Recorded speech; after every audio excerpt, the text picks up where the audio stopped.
नमस्कार जी, मैं भूप सिंह हरियाणा से। मेरा प्रश्न आपसे ये है, आप कहीं ब्याह शादी या त्योहार पर किसी के घर जाते हैं, वहाँ कुछ खाते नहीं है, इससे अगले को बुरा लगता होगा। क्या यह आपका व्यवहार उचित है? डॉक्टर साहब, एक बात और ऐड करना चाहूंगा इनके प्रश्न में। मैं ये भी सुना है मैंने कि आप या संस्था से जुड़े हुए लोग किसी और के हाथ का बनाया हुआ भोजन नहीं खाते। ये क्या कारण है? देखिए, इस बात का उत्तर मैं इस तरह से देना चाहूंगा कि आपके घर यदि कोई मेहमान आए जी, उसको डायबिटीज की बीमारी है जी, और उसको डॉक्टर ने कह रखा है कि भाई आपको मिठाई नहीं खानी है, जी, और आपने उसके लिए खास मिठाई बनाई है, जी, तो वो आपके घर जब आता है और मना करता है तो आपको बुरा लगता है। आपकी तरफों से नहीं जीत पाएंगे। क्योंकि देखिए, उसको वो तो कहता है कि भाई मैं तो खा सकता हूँ पर डॉक्टर ने मना किया है खाने के लिए।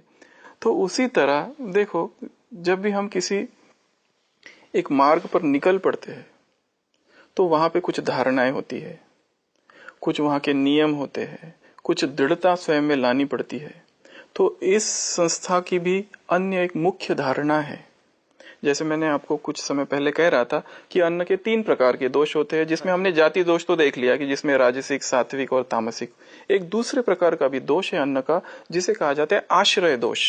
अभी ये जो दोष है, इसमें ऐसा है कि जो व्यक्ति, जो पैसा आ रहा है, किस कमाई से ये पैसा आ रहा है, उसका भी, जैसे किस प्रोफेशन से, मतलब कोई 2 नंबर की कमाई कर रहा है, कोई और दूसरा गलत काम कर रहा है, अनैतिक कार्य कर रहा है, उस तरह से वो पैसा है और उससे वो भोजन बनाया जा रहा है, तो जो व्यक्ति वो अन्न खाएगा उस पर प्रभाव पड़ेगा जी। ये आश्रय दोष में तो ये एक बात है। या फिर ऐसा कोई व्यक्ति है, मैं हूं सपोज, और मैं किसी दूसरे पर आश्रित हूं, और वो जो व्यक्ति कमाता है वो अनैतिक तरीके से कमाता है जी। और वही अन्न मैं खाता, तो उसका भी मुझ पर प्रभाव पड़ेगा जी। और इसी में आश्रय दोष में एक तीसरी एक बात है कि किस मनस्थिति में व्यक्ति भोजन बना रहा है। मतलब व्यक्ति जो भोजन बना रहा है उसके मन के वाइब्रेशंस भी उस भोजन में जाते हैं, और वही वाइब्रेशंस खाने वाले के मन पर प्रभाव करते हैं। और तीसरा जो दोष है वो होता है निमित्त दोष, मतलब कितना साफ सुथरा हो, रसोई कितनी साफ सुथरी हो। आप देखो कि एक जमाने में जो लोग भोजन बनाते थे उनको महाराज कहा जाता था। हाँ, आपने सुना होगा महाराज आए हैं। तो ये महाराज अर्थात क्या? महाराज अर्थात वो जिसका अपनी कर्मेंद्रिया जिसकी वश में हो।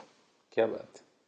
तो इसीलिए उसको महाराज कहा जा सकता। और ये जो महाराज थे वो जब रसोई घर में जाते थे तो वो एक ऐसा वस्त्र पहनते थे जो कि सिला हुआ ना हो, वो एक स्पेशल उनका क्लॉथ्स होता था उसके लिए, भोजन बनाने के लिए। और एक बार वो किचन में चला गया कि वापस वहां से बाहर नहीं आता था जब तक कि भोजन पूरा ना हो जाए। मतलब ये है कि साफ सुथरा। और दूसरा, आपने कुछ ऐसे संप्रदाय भी सुने होंगे जैसे वल्लभाचार्य का संप्रदाय है, जैसे रामानुजाचार्य का संप्रदाय। उसमें एक शब्द आता है स्वयं पाक जी। मराठी में कहते हैं स्वयं पाक, अर्थात रसोई को ये दूसरा शब्द है स्वयं पाक। पाक मतलब भोजन, पाक शास्त्र मतलब भोजन बनाने का जो शास्त्र है। स्वयं पाक अर्थात स्वयं पाकी, सेल्फ कुक जी, मतलब जो खुद अपने लिए भोजन बनाते हैं। तो ये धारणाएं तो हमारे भारतीय संस्कृति में कब से चालू है कि इन सभी जो दोष मैंने बताया उसका मन पर कहीं ना कहीं असर तो पड़ता ही है।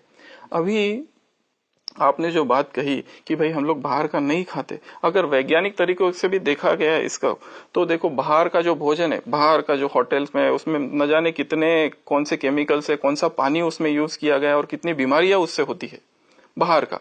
और ये भी है कि जैसे भोजन बनाने वाला जो व्यक्ति है, अगर योगी है, कोई पवित्र है, शुद्ध विचारों वाला है, आप देखोगे कि आपके पास अगर 3 प्रकार के अन्न रखे गए, एक है मंदिर का प्रसाद जी, एक है घर का बना हुआ, और एक है हलवाई की दुकान का, तो आप इसमें अंतर बता सकते हैं कि जो मंदिर का भोजन है कौन सा अच्छा है?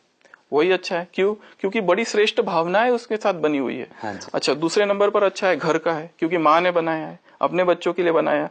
और जो हलवाई का बनाया वो भोजन है, जो मिठाई है, उसमें क्या है? प्रॉफिट। वही देख रहे हैं ना, उसका इंटेंशन क्या है। तो ये बहुत सारी चीजें यहाँ मैटर करती है।